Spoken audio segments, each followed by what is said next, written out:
Welcome to my channel English study lovers. आज हम discuss करेंगे small towns and the rivers poem by Mamang Dai. Mamang Dai born in 23 February 1957, Pasighat, East Siang district, Arunachal Pradesh. Mamang Dai is an Indian poet, novelist and journalist based in Itanagar, Arunachal Pradesh. She received Sahitya Akademi Award in 2017 for her novel The Black Hills, notable award Padmashri 2011, Sahitya academy award 2017। ममंग दाई द्वारा लिखित इस कविता में असमान लंबाई के श्लोक हैं। वक्ता मृत्यु, शोक और शोक की छवियों से संबंधित छोटे से शहर का वर्णन करता है। प्रकृति के विभिन्न तत्व मृत्यु लोगों की आत्माओं की अभिव्यक्ति बन जाता है। Small towns always remind me of death. My home town lies calmly amidst the trees. It is always the same in summer और winter, with the dust flying और the wind howling down the gorge. वक्ता अपने गृहनगर का वर्णन करके शुरू करती है, जो पेड़ों के बीच शांति से स्थित है। पेड़ों के बीच बसा यह शांत शहर मृत्यु के अशुभ मौन का प्रतीक है। इस छोटे से शहर की छवि मृतकों की यादें ताज़ा कर देती है।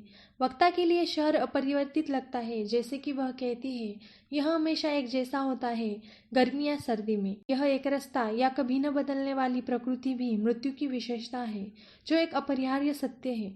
हवा को कंठ के नीचे गरजने के रूप में व्यक्त किया जाता है और मृत्यु की घाटी का प्रतीक बन जाता है। Just the other day someone died. In the dreadful silence we wept, looking at the sad wreath of tributes. Life and death, life and death. Only the ritual are permanent. इस श्लोक में वक्ता उस दिन को याद करती है जब उसके गृहनगर में किसी की मृत्यु हो गई थी। वह याद करती है कि कैसे शहर में भयानक सन्नाटे में मौत का शोक मनाया। वह जीवन की क्षणिक प्रवृत्ति को दर्शाती है। केवल शोक या मृत्यु पर रोना निरंतर है, जैसा कि वक्ता कहते हैं, केवल कर्मकांड स्थायी है। The river has a soul. In the summer it cuts through the land like a torrent of grief. Sometimes I think it holds its breath, seeking a land of fish and stars. पहले छंद में हवा को व्यक्त करने के बाद कवि अब नदी को व्यक्त करता है। वह कहते हैं कि इंसान की तरह नदी में भी एक आत्मा होती है। हालांकि जबकि मानव की आत्मा क्षणिक होती है, नदी में एक शाश्वत आत्मा होती है। नदी भूमि से कट जाती है, जैसे शोक की धारा का अर्थ है कि नदी भूमि के माध्यम से अपना रास्ता बनाती है।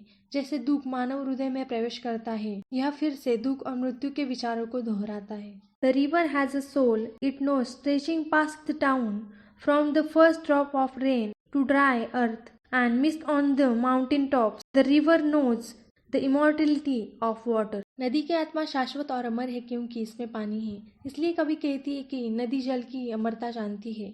इसका मतलब है कि पानी का निरंतर प्रवाह नदी को हमेशा के लिए जीवित कर देता है।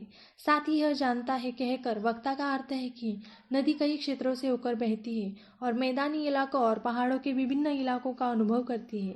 यह बारिश की पहली बूंद से लेकर सूखी धरती और पहाड़ों की चोटियों पर धुंध तक सब कुछ देखता है। यह ऐसा है जैसे कि इतने लंबे रास्ते पर बहकर ज्ञान प्राप्त करती है।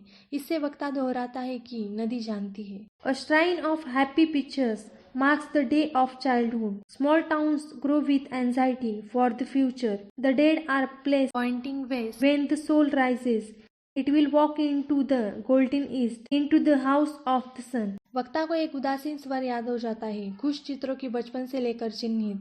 जैसे जैसे बचपन का लापरवाह दौर बीतता है, लोग अपने भविष्य को लेकर चिंतित हो जाते हैं। भविष्य की चिंता उनके वर्तमान जीवन पर भारी पड़ती है। कस्बे के रीति रिवाजों के अनुसार मृतकों को पश्चिम दिशा की ओर इशारा करते हुए रखा जाता है। ऐसा माना जाता है कि मृत लोगों की आत्मा अपने शरीर से उठकर पूर्व में सूर्य की ओर बढ़ती है।